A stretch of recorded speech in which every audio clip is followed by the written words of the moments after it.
Neraca pembayaran internasional. Saat suatu hubungan berakhir untuk memenuhi kebutuhan dalam negeri, negara-negara di dunia melakukan perdagangan internasional. Hasil transaksi dalam perdagangan tersebut akan dimasukkan dalam neraca pembayaran internasional.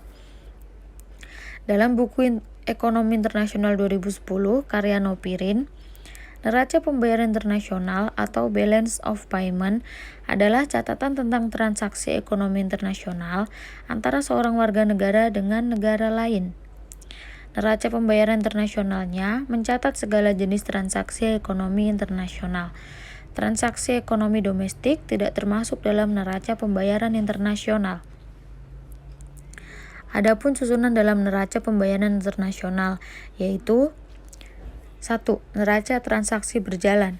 Neraca transaksi berjalan merupakan total saldo dari neraca perdagangan, neraca jasa, dan transaksi sepihak.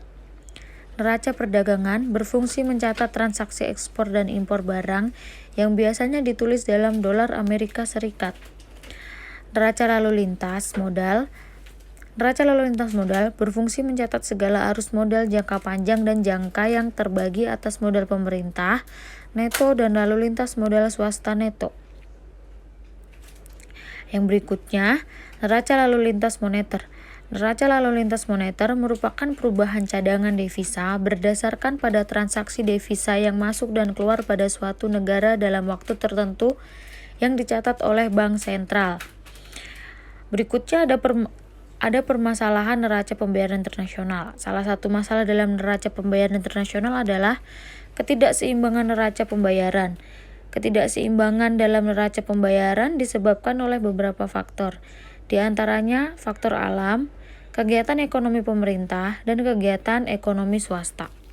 Adapun manfaat dalam neraca pembayaran internasional. Salah satunya untuk mencatat seluruh transaksi ekonomi internasional yang terjadi antara penduduk dan sebuah negara dengan penduduk negara lain. Untuk mengetahui informasi struktur dan komposisi ekonomi internasional suatu negara. Yang berikutnya untuk mengetahui kondisi keuangan internasional suatu negara. Berikutnya untuk indikator yang digunakan oleh IMF untuk memberikan bantuan keuangan. Dan yang terakhir sebagai indikator penting ekonomi suatu negara.